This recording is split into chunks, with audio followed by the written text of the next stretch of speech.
Madame, Monsieur, bonsoir, bienvenue dans ce journal. Voici les titres.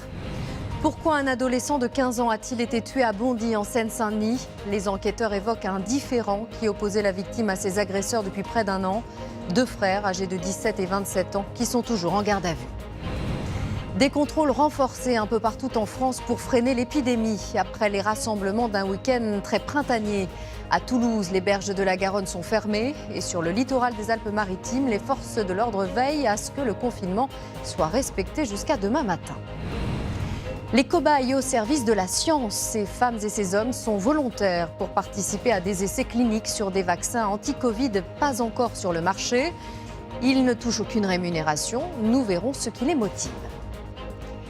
Les orphelins de Trump à 1 heure du premier discours de l'ex-président depuis son départ de la Maison-Blanche, plongés dans cette Amérique de l'intérieur, l'Amérique des champs, loin de l'Amérique des villes et de Washington.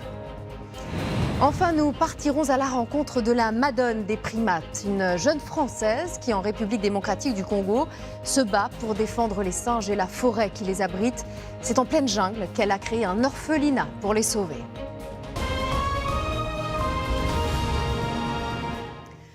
L'émotion ne retombe pas à Bondy après la mort d'un adolescent de 15 ans tué par balle vendredi. Deux frères sont toujours en garde à vue. Un simple différend sportif serait à l'origine du drame, comme en attestent certains témoins. Georges Brenier, Thomas Rolnick et Emmanuel Copeau. Depuis 2 jours, l'endroit est devenu le point de ralliement de toute une ville. C'est ici, dans ce centre de loisirs, qu'Aymen, 15 ans, a été abattu d'une balle en pleine poitrine. C'est donc ici que les habitants de Bondy sont encore venus tout ce dimanche saluer sa mémoire. Ça ne devrait pas arriver, que ce soit n'importe quel motif, on ne devrait pas mourir à cet âge-là. C'est trop jeune. Le petit, il avait 15 ans, il avait toute sa vie devant lui. C'est des histoires futiles, ça peut arriver à n'importe quel jeune. C'est assez dramatique. L'origine du drame se noue dans ce club de boxe thaïlandaise où Aymen était un élève doué, prometteur. Il bat régulièrement l'un de ses copains qui le vit mal. D'après l'oncle de la victime, cet ado de 15 ans, lui aussi, s'en est donc plaint à son grand frère, un voyou de 27 ans, aujourd'hui soupçonné d'avoir tué pour laver l'honneur de sa famille. Ils sont montés en ring. Aymen, il était plus fort que l'autre. Et puis l'autre, il n'a pas accepté. Mais malheureusement, cette rivalité a tourné dans le mauvais sens et puis ça a causé un drame. Et c'est trop tard. Autrement, on aurait peut-être fait quelque chose.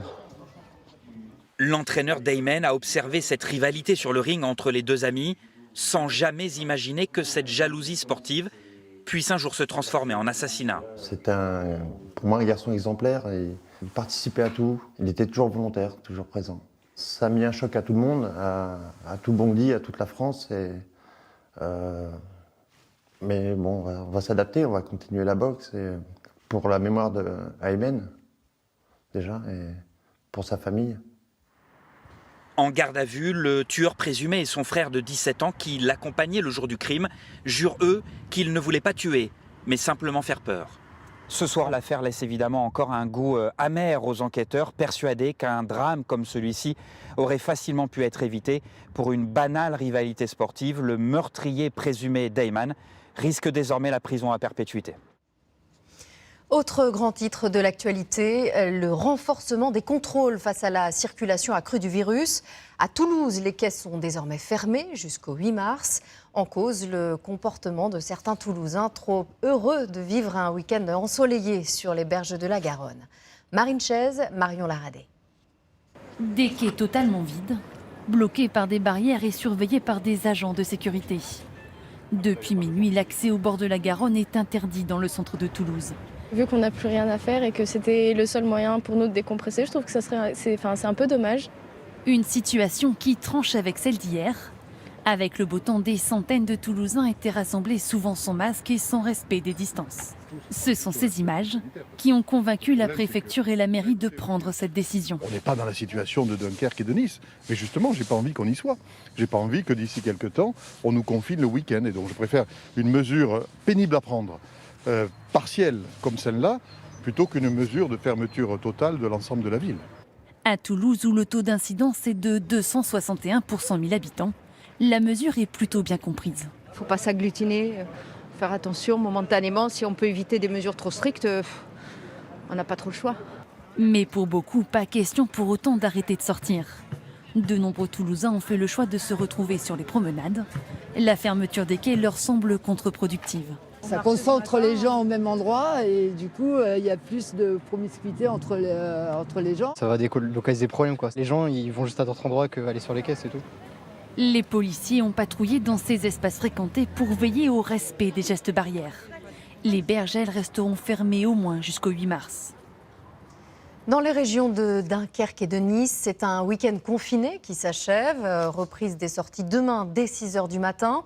Dans les Alpes-Maritimes, seul le littoral est concerné par cette mesure. Alors comment s'est passé le week-end à la frontière entre la zone confinée et la zone voisine non confinée? Reportage de François-Xavier Ménage, Irina Fournier et Pauline Lormand. Une côte baignée de soleil mais confinée.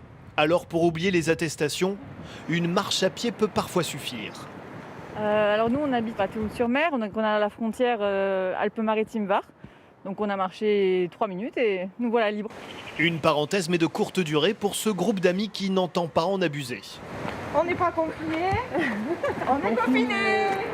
Lui a la chance d'habiter à 50 mètres de la zone confinée, il est donc libre de ses mouvements. Mais plus question de faire comme tous les week-ends de ses courses dans les Alpes-Maritimes où il a ses habitudes. C'est plus par peur de la police, des contrôles que vous n'allez pas de l'autre côté. Voilà, c'est ça. Ce week-end, des habitants des Alpes-Maritimes n'ont eu aucun problème, eux, à profiter du soleil dans les départements voisins. À l'heure du retour, il est possible qu'ils soient contrôlés et les gendarmes vérifient un détail en particulier. Donc on est dans le périmètre des 5 km. Pour ceux qui se sont déplacés plus loin afin d'échapper au confinement et qui espèrent passer entre les gouttes, ça va être très difficile. Il y a des gendarmes qui sont déployés dans tout le département. On a des dizaines de points de contrôle fixes, des patrouilles mobiles. Donc forcément, je pense qu'on rencontrera un gendarme sur sa route. Sur la route de la plage aussi. Bonjour madame. Cette femme habite la commune, elle a bien rempli son attestation et juge sévèrement ceux qui sont partis ce week-end hors du département. Moi je suis infirmière, donc je me dis que chacun prenne ses responsabilités, c'est tout. Au moment où on ne pourra plus les soigner, ce sera tant pis pour eux. Au dernier relevé, les chiffres de contamination ne baissent pas et la préfecture s'en inquiète. Nous en sommes à 600 cas pour 100 000 habitants en taux d'incidence, ce qui est 3 fois à peu près la moyenne nationale. Trop tôt pour savoir si le confinement de ce week-end va produire des effets. Il faut attendre pour espérer un infléchissement de la courbe. La courbe épidémique qui va être évidemment scrutée avec attention. Si d'ici une dizaine de jours, cette courbe ne baisse pas, eh bien désormais la préfecture évoque clairement l'hypothèse d'un confinement généralisé. Une autre frontière a fait l'objet d'âpres discussions ces dernières heures, celle entre la France et l'Allemagne. Car face aux mauvais chiffres en Moselle, Berlin voulait imposer un test PCR négatif de moins de 24 heures à tous, y compris aux travailleurs frontaliers. Finalement, le délai a été étendu à 48 heures et il s'agira de tests antigéniques, autrement dit plus simples et plus rapides. La Moselle, qui fait partie des 20 départements placés sous surveillance renforcée, tout comme le Rhône, qui pourrait cette semaine être concerné par un renforcement des mesures sanitaires. Ce département risque-t-il de basculer? À Lyon, Céline Blancpain, Éric Nappi. C'est une course contre le virus qui est engagée sur les rives du Rhône. Pas de flambée de cas positifs, mais une augmentation soudaine de 11%. Dans ce centre de dépistage, le variant britannique représente désormais la moitié des contaminations. Je suis venue pour vérifier si je n'avais pas été contaminée par ma fille qui est déclarée positive aujourd'hui. Je suis dans une entreprise où il y a mon collègue qui a le Covid. Il y en a beaucoup plus parce que j'ai de ma famille aussi, mes cousins qui en ont beaucoup dans leur classe. À 15 km de Lyon, dans la commune de Neuville-sur-Saône, le taux d'incidence est l'un des plus élevés du département. Les habitants veulent éviter à tout prix un reconfinement. La période commence à être longue pour tout le monde, je pense.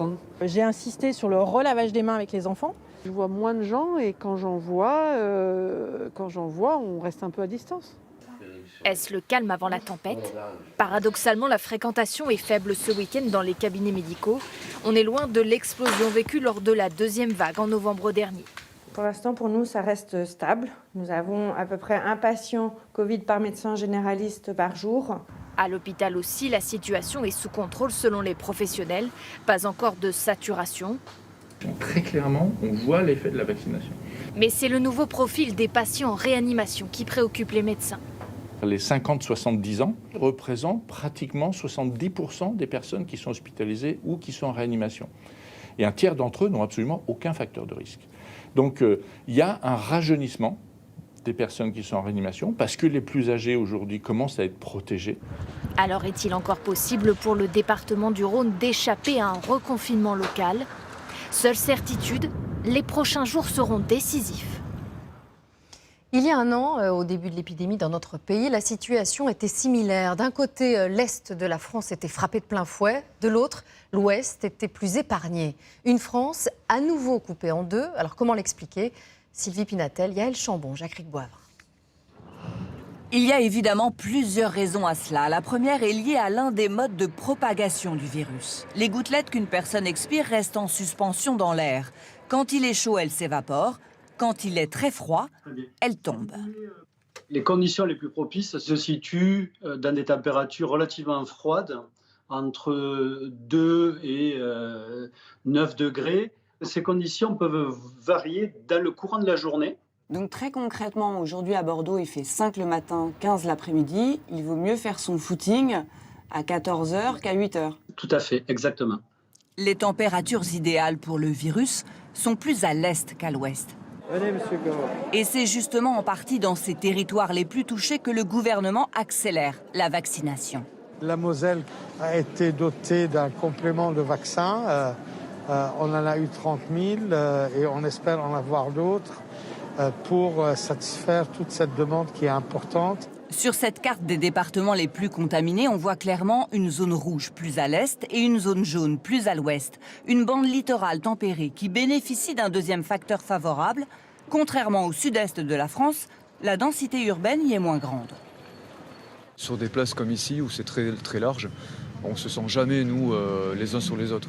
Nos grandes villes, comme Bordeaux, sont des villes dites plutôt plates, où la population est dispersée et pas dans des grandes barres d'immeubles très concentrées. Une France également dont la position géographique à l'extrême ouest de l'Europe l'expose moins au brassage de population, même près de la frontière espagnole. Il ne faut quand même pas oublier qu'entre la France et l'Espagne, il y a les Pyrénées. Ce n'est pas une frontière complètement ouverte comme le Grand Est. Donc il n'y a pas des gros échanges de population, à part l'été. Les régions les plus épargnées par le virus sont à l'ouest, la Bretagne, la Nouvelle-Aquitaine et les Pays de Loire, ou isolées, comme la Corse. Un 4e vaccin sera bientôt disponible en France, d'ici fin mars, début avril.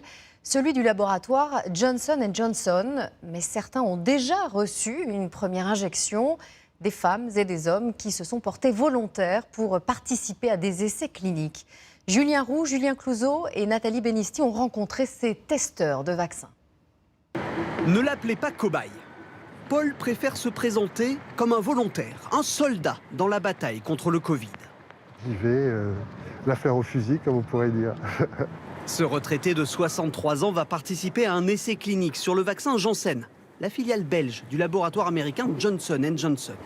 Comme lui, 1200 Français et 30 000 personnes à travers le monde testent ce vaccin qui n'est pas encore sur le marché. Quand j'ai dit ça à mes enfants, qui sont adultes, il y en a un qui m'a dit « Mais maman, t'es complètement folle, tu te rends compte, il y a des risques, des machins. » Du coup, je me suis posé des questions que je ne m'étais pas posées. Mais non, j'ai confiance en la science et en la médecine. Et pour faire avancer la science, ils ne toucheront aucune rémunération, simplement une indemnité de transport. Ma motivation n'est absolument pas financière, c'est vraiment pour participer à cet effort de guerre collective contre la maladie. Docteur Leong. Enchanté.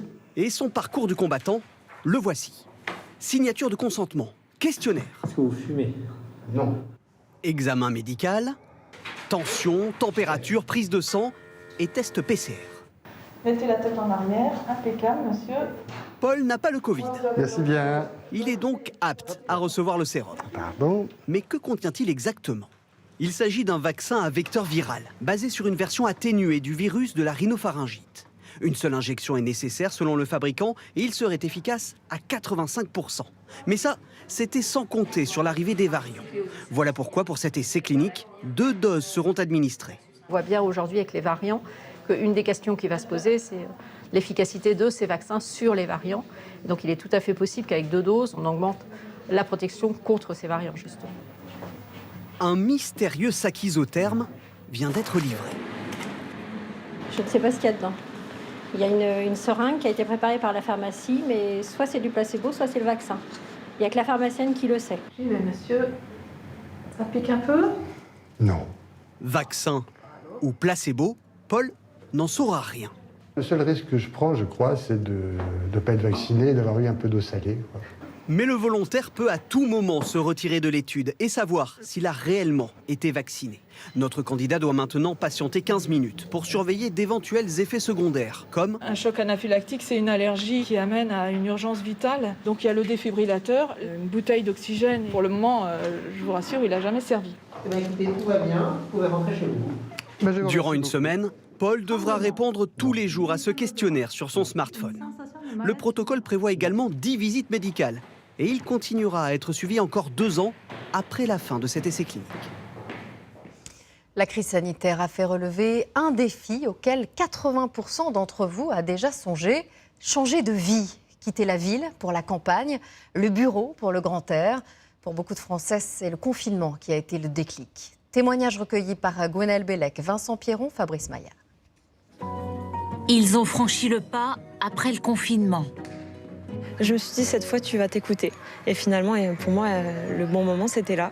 Un changement de vie. Passé le confinement, on savait qu'il nous fallait une maison avec un espace extérieur pour les enfants.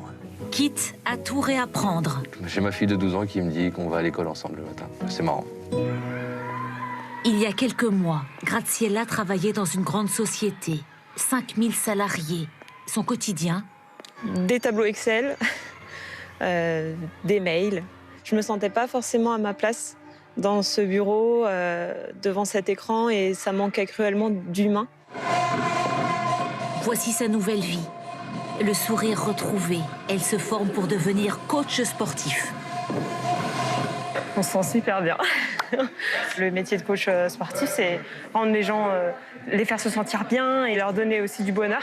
Et ici, au Krebs, voici tous ceux qui sont en cours de reconversion. Ah ouais. Est-ce que c'est lié au confinement ou pas forcément? Ça a fait un déclic. Ça joue beaucoup. J'étais gendarme à la garde républicaine depuis 6 ans. Et étant passionnée par le sport, j'ai décidé de vivre plus de ma passion plutôt que la carrière. Il y a eu un arrêt en fait d'activité. Et c'est là qu'on commence à cogiter, à se dire que c'est peut-être le bon moment pour commencer une nouvelle vie. Voilà. Encore faut-il oser. Depuis 1 an, cette coach en reconversion a vu sa clientèle augmenter de 30%. Chacun doit identifier son talent, mais le principal travail... Lever les freins, lever les peurs et finalement montrer à la personne qu'elle est bien plus que ce qu'elle est. On a un potentiel énorme chacun à l'intérieur de nous et on est là pour rêver et créer nos rêves finalement. Direction la baie de Saint-Brieuc, à la rencontre d'Antonin au centre de formation de l'AFPA. Là, je suis en train de raccorder une prise. On est loin des plats en sauce. Oui, tout à fait. On est assez loin de la cuisine. À 33 ans, il prépare un CAP électricité et tire un trait sur la restauration. Sa vie d'avant, c'était ça. Sablé avec une mousseline de langoustine et des Saint-Jacques de la baie de Saint-Brieuc. Avec nostalgie, il évoque ses plats faits maison. C'est la première fois qu'il repasse devant son restaurant. Après le confinement, il a décidé de ne pas rouvrir, il n'y croyait plus. C'est une page qui est tournée maintenant, j'ai envie de dire. C'était une belle histoire, mais on laisse derrière. Parce que ça a été dur. Certains ont changé de vie d'une autre façon, en quittant la ville, comme Arnaud. Ça me change, comme vous voyez, de mon 60 mètres carrés à Paris, ouais, en effet. J'ai de l'espace, mes garçons courent partout. À 5, dans un petit appartement, le confinement a été difficile pour sa famille. Alors, dès le printemps... On a fait jusqu'à 10 visites par jour, le samedi, de 8h le matin à 19h le soir. Et on a visité une 30aine de maisons avant de se positionner sur celle-ci. Et voici la famille à 1 heure de Paris, dans les Yvelines. Déménagement qu'ils n'avaient pas envisagé avant mars dernier. Comme des dizaines de milliers de Français, ils ont franchi le pas. Changé de vie après le confinement. Et oui, contre toute attente, la crise que nous vivons depuis 1 an pourrait nous réserver quelques surprises. C'est l'heure de la mise au point de François Langlais. Bonsoir François. Bonsoir Audrey. Alors avec vous, essayons de voir l'après-crise en rose. C'est vrai. Si on en croit les historiens, nous pourrions connaître une période comparable aux années 1920, qui avait suivi l'épidémie de grippe espagnole en 1918. Ces années folles avaient vu le retour de la fête, l'essor des clubs de jazz, par réaction au climat de guerre et de maladie. Exactement comme dans l'entre-deux-guerres, il devrait y avoir aussi un puissant renouveau technologique. En 1920, c'était la découverte de la voiture, de l'avion, celle du moteur électrique, qui a permis l'invention des ascenseurs. Donc, la construction de gratte-ciel avec un formidable boom immobilier. Aujourd'hui, c'est l'extraordinaire avancée des biotechnologies grâce au vaccin contre le Covid qui va déboucher sur des traitements contre le cancer et d'autres virus. C'est l'utilisation massive du numérique pour nos achats, plus 32% en 2020. Pour le travail à distance qui a plus que doublé et améliore l'efficacité des entreprises. Ou encore la voiture électrique dont les ventes ont progressé de 217% cette année. Curieusement, ce sont l'épidémie et le confinement qui ont accéléré l'usage de ces technologies jusqu'ici peu utilisées, comme si le virus nous avait donné aussi le carburant de la croissance de demain. Merci beaucoup, François. À l'étranger, journée de mobilisation meurtrière en Birmanie. Au moins 18 manifestants ont été tués et des centaines arrêtés par les forces de sécurité venues disperser à coups de gaz lacrymogène, de canons à eau, mais aussi de balles réelles, des rassemblements pro-démocratie. Cela fait maintenant un mois que le pays vit au rythme de cette campagne de désobéissance civile après le putsch qui a renversé la dirigeante Aung San Suu Kyi le 1er février dernier. Aux États-Unis, le grand retour de Donald Trump sur la scène politique. L'ancien président tiendra dans 1 heure son premier discours depuis son départ de la Maison-Blanche. Devant un parterre d'ultra-conservateurs, car il a beau avoir quitté le pouvoir, ses partisans sont encore nombreux. Certains se sentent même orphelins. Au Texas, dans le village où l'on a le plus voté Trump à la dernière présidentielle. Reportage de nos envoyés spéciaux Jérôme Garot et Adrien Ponsard.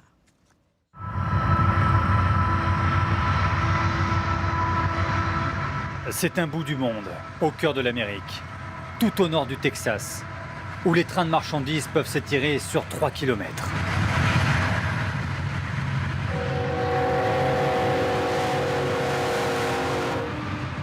Cette petite ville est traversée toutes les 15 minutes, comme le pendule d'une horloge. Bienvenue à Miami, 597 âmes. Dans ce comté, les couleurs de Trump sont toujours présentes. 96% des habitants ont voté républicain. C'est le record national. Beaucoup d'éleveurs ici, comme Mitchell. Cette vache a perdu son petit à cause du mauvais temps. Et ce veau est rejeté par sa mère. On essaye de faire en sorte qu'elle l'adopte. Et c'est un travail qui prend du temps. Mettez-vous derrière la barrière, les gars, si vous voulez bien, c'est plus sûr. Venus d'Écosse, les ancêtres de Mitchell étaient là, à la fondation du village, il y a 140 ans.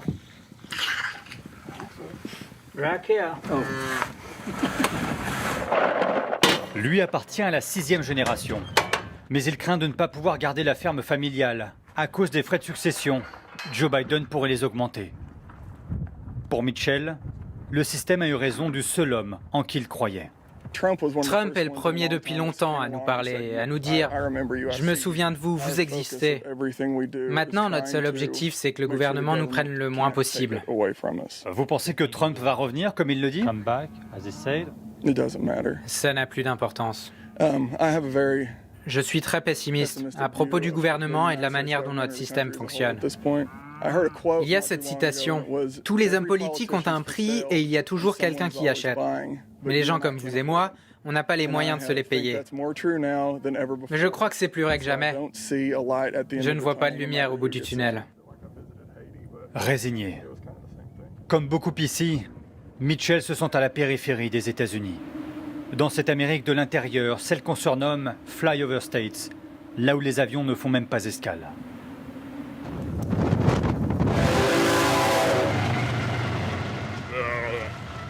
L'Amérique des champs, loin des villes, loin des côtes de Washington. Nous avons maintenant rendez-vous dans une autre ferme familiale, avec le maire du village. Chad nous confie une certaine méfiance par rapport à l'élection passée. Il ne croit plus aux institutions. Tous ces gens à Washington, payés avec notre argent, ils ne s'occupent que d'eux-mêmes, alors qu'ils devraient travailler pour nous. Et ça, ils l'ont oublié. Pour l'avenir, il n'a plus confiance dans le Parti républicain, juste Trump et ses idées. Si Trump était à nouveau candidat, je voterais pour lui. Mais je ne sais pas s'il sera encore désigné par les républicains. Ça pourrait être quelqu'un d'autre, son fils Donald Jr. par exemple, quelqu'un qui poursuit son héritage.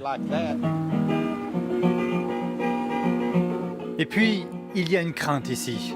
Voir les petites fermes avalées par les gros propriétaires. C'est justement ce qui arrive à Bob Kesey.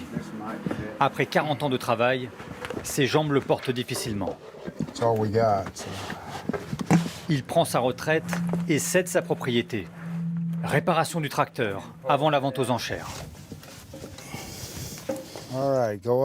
Allez, tu y vas. Essaye de le démarrer.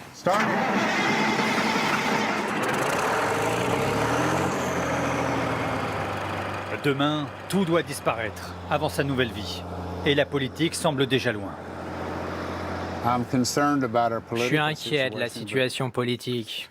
Mais on doit faire avec. Il faut s'adapter.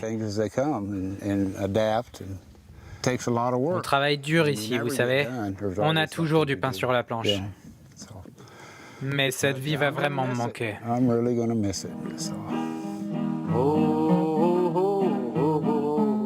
Joe Biden a promis de soutenir le monde rural. Mais ces orphelins de Donald Trump n'y croient pas. Ils ont l'impression de voir leur monde s'évanouir en silence. Et pendant ce temps, Joe Biden, lui, défriche l'héritage de son prédécesseur en matière de politique étrangère. Il a par exemple demandé la publication d'un rapport, jusqu'ici classé par la CIA, prouvant le rôle d'un homme choyé par Donald Trump, le prince héritier saoudien Mohammed Ben Salman, dans l'assassinat du journaliste dissident Jamal Khashoggi.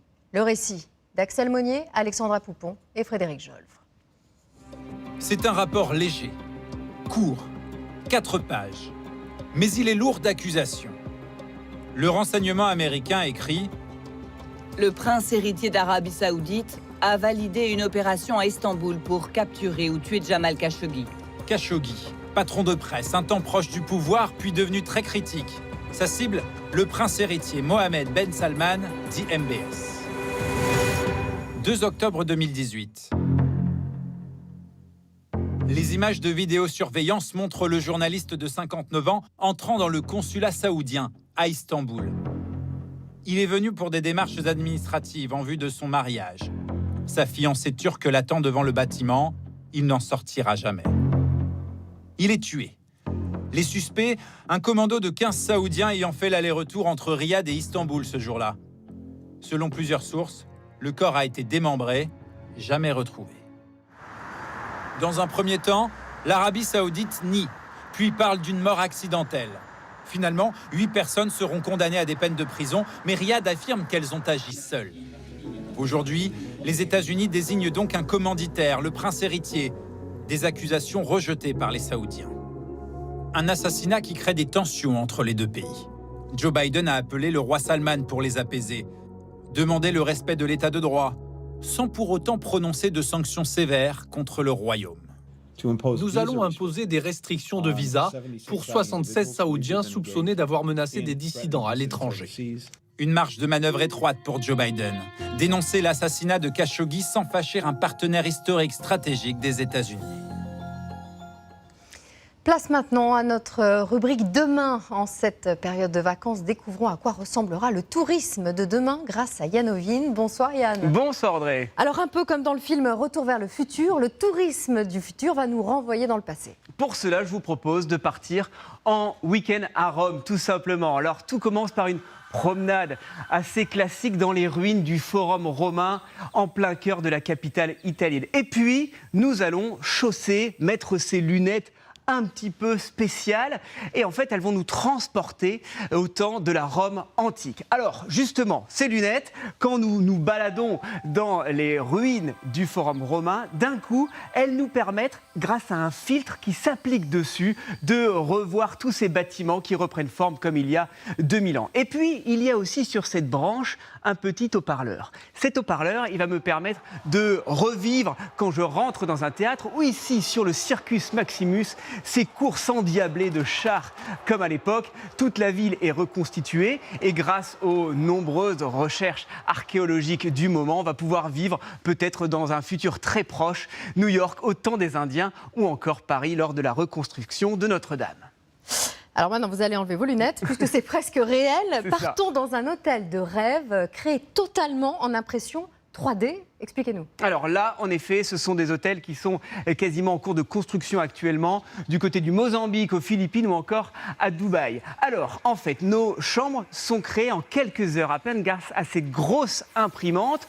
En fait, elles suivent le tracé conçu par ordinateur et à la place des cartouches d'encre, de l'eau, du sable. Vous voyez, les murs montent ligne par ligne à l'extérieur, mais aussi à l'intérieur de l'hôtel. Justement, rentrons dans la chambre.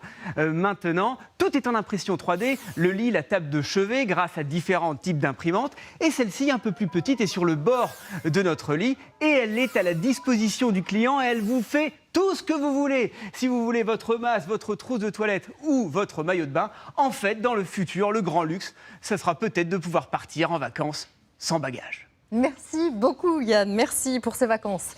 Et un grand merci au service infographie de TF1 qui chaque dimanche nous fait rêver. En attendant le tourisme du futur, celui du présent est encore bien à l'arrêt. Cela n'empêche pas certains palaces de rouvrir progressivement. Au Peninsula, à Paris, le grand jour est prévu demain. Après un an de fermeture, c'est l'effervescence en coulisses pour que le rêve de la vie de palace tienne encore toutes ses promesses. Nathalie Pellerin, Michael Merle, Sébastien Maloiseau.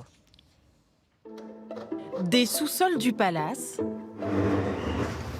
Ça y est, c'est la vie qui reprend. Jusqu'aux terrasses. Ça a beaucoup poussé depuis un an. Des dizaines de petites mains s'activent pour tout remettre en place. C'est des journées un peu chargées, mais on s'y attendait un petit peu. Ce matin-là, des milliers de fleurs et de branchages sont livrés juste pour décorer le hall d'entrée et créer une sorte de tableau. La première impression est toujours celle qui marque le plus. Chaque centimètre carré est minutieusement inspecté et restauré si besoin. C'est vraiment de l'or. Oui, c'est de la feuille d'or 24 carats. Dans chacune des 200 chambres, menuisiers, électriciens, plombiers, femmes de chambre retrouvent leur marque après un an d'absence. Il y a plein de petites choses à voir, les fleurs, les arbres, les traces sur les vitres. Tout ça, des fois, au début, ça prend un petit peu de temps, mais ça revient assez naturellement au final. Au même moment, en cuisine, on élabore les nouvelles recettes pour le room service. Là, tu as le biscuit qui, lui, donne de la gourmandise. Sur les 600 salariés du palace, seule une centaine est revenue pour l'instant. Et chacun passe par la lingerie. Pour une raison surprenante, il faut revoir toutes les tailles. Normalement, j'ai fait attention, ça devrait aller à peu près. Certaines personnes sont restées trop de temps sur leur canapé et malheureusement ont grossi. 8000 vêtements sont disponibles pour tous les métiers, entretenus et nettoyés sur place.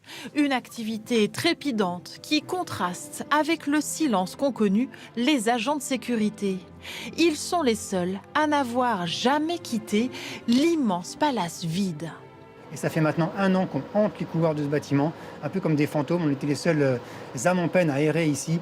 Et on est bien content de retrouver un petit peu de vie maintenant dans notre établissement. La vie reprend au ralenti. À 950 € la nuit, 90% de la clientèle habituelle est étrangère, principalement américaine et russe. Cette clientèle reste totalement absente pour l'instant. Alors le chauffeur se prépare pour une dizaine de clients français qui arriveront dans les prochains jours. Vous voyez, la dame, elle prend déjà en photo la voiture. 10 réservations seulement, mais peu importe pour la direction qui considère que c'est un début. Certains clients habituels qui ont envie de passer des week-ends à l'hôtel. Parce que le palace, l'hôtel, représente toujours un moment de magie, de détente. La moitié des 31 palaces français a rouvert ses portes. Ils emploient au total 10 000 personnes. C'est l'une des choses qui nous manque le plus depuis le début de la pandémie, le toucher, un geste élémentaire, l'un de nos 5 sens dont nous sommes privés avec la distanciation sociale. Et pourtant, dans certains cas vital, comme nous le montrent Sylvie Pinatel, Bichente Akala et Florian Legoïc, à la recherche d'un peu de chaleur humaine. Rassurer, apaiser, réconforter. Soutenir, motiver, encourager, partager, donner. Tellement de gestes pour dire que même les mots deviennent parfois inutiles. Le toucher est l'un de nos 5 sens, le premier et le dernier de nos vies, tellement instinctif qu'on l'avait oublié jusqu'à ce qu'une pandémie nous rappelle combien il nous manque depuis qu'on en est privé. On en vient à s'empêcher, mais on se met on s'enferme dans une prison à une barrière, quoi. Et c'est contre-humain, en fait. Le plaisir du spontané. En fait, on n'est plus spontané. On est tout dans le contrôle. Et à un moment donné, à force de se contrôler, on est un peu moins soi-même. D'autant plus quand il manque l'essentiel, comme les câlins de ses petits-enfants. C'est terrible, vous savez, parce qu'on perd ses repères. Hein. Oui. Je leur faisais des gros bisous. Bien sûr que ça me manque. Plus personne pour me prendre dans ses bras.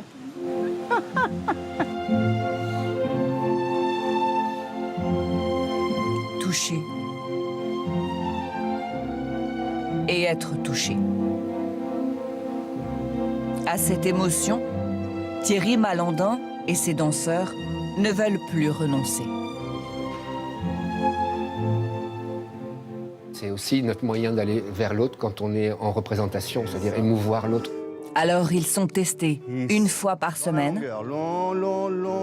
Un protocole sanitaire qui leur permet à nouveau de danser ensemble et d'imaginer aussi les prochaines étreintes d'un futur ballet.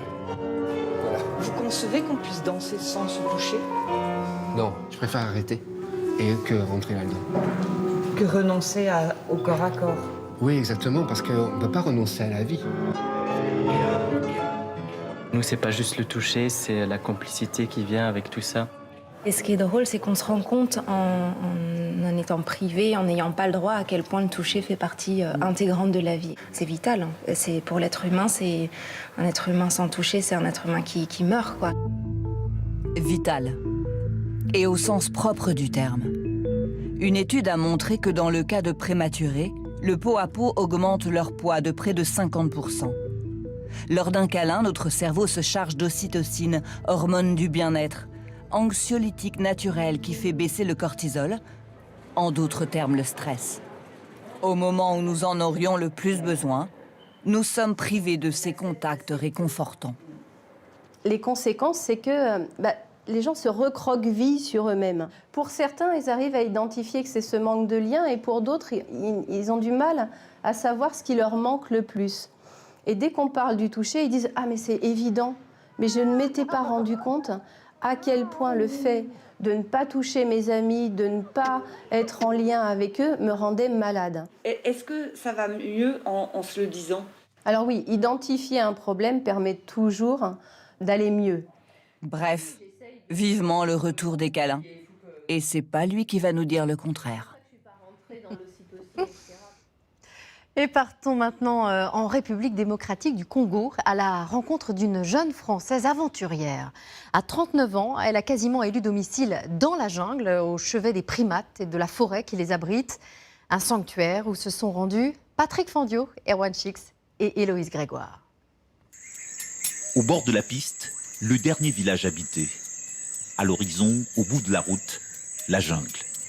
Une vingtaine de kilomètres plus loin, l'ombre de la brume, au-dessus de l'épaisse forêt de Kyobo. Lieu de rendez-vous improbable pour une rencontre inattendue sur ces terres congolaises. Sous la cime des arbres, une aventurière française qui s'est acheté un bout de ce bout du monde. Un territoire de 100 hectares qui appartient désormais à Amandine Renaud et à ses primates. Des chimpanzés pour lesquels elle a créé ce sanctuaire il y a déjà 4 ans. Elle découvre les arbres, elle fait ses premiers pas.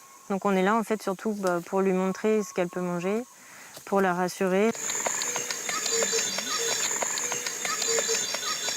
Dans ses bras, sa dernière protégée, Lipipi, un bébé chimpanzé de 5 mois rescapé d'une famille massacrée par des braconniers. Ce jour-là, première session de réimmersion en forêt. Tu m'acceptes ? L'objectif, c'est de la reconnecter à la forêt. Il faut agir pour leur protection parce qu'ils sont menacés de disparition. Mais le chimpanzé, c'est notre plus proche cousin. Si on le perd, on perd aussi un peu de notre passé. Dans cette jungle, la primatologue de 39 ans vit en quasi-recluse, obsédée par la santé de ses autres primates, situés sur un site voisin à quelques kilomètres d'ici. C'est elle que vous avez... Sur son écran, les dernières images de ces 15 chimpanzés placés en quarantaine depuis des semaines. Mango, ça va. Nous ne serons pas autorisés à les approcher. Pas question de les contaminer par un virus extérieur. À l'écart des hommes et en semi-liberté, ils apprennent à se nourrir seuls et à vivre ensemble, avant d'être à terme relâchés dans la nature. Un processus qui peut durer jusqu'à 10 ans. C'est très très lent, parce qu'ils sont sensibles, parce qu'il faut réussir à créer des groupes. Le but, c'est de les remettre à l'état sauvage et donc de les désimprégner de l'homme pour qu'ils retrouvent totalement leur liberté. Un retour à la vie sauvage encore inenvisageable pour Lipipi. Le jeune chimpanzé va passer encore plusieurs mois dans le labyrinthe de cette forêt où Amandine Renaud a installé 4 camps de fortune. Le site est financé par des dons et par des mécènes. Elles ont déjà donné le biberon là du coup, et après on va la coucher. Chaque soir, les primates y sont maternés par des mères congolaises de substitution, comme Charlotte. Des femmes recrutées dans les villages qui entourent ce sanctuaire pour primates. C'est le même travail, mais les difficile comme tel pour apporter ces pangées.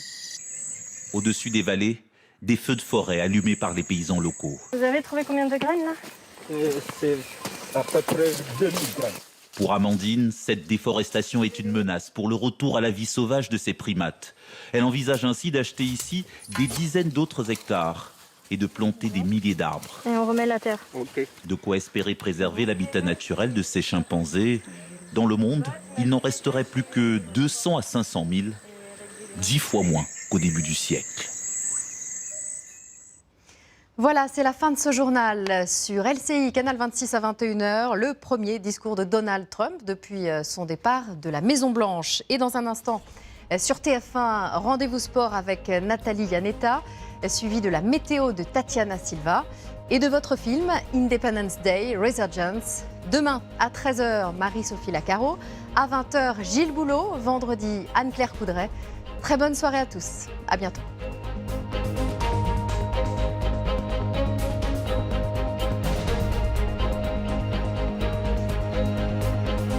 Retrouvez toute l'info sur LCI, canal 26.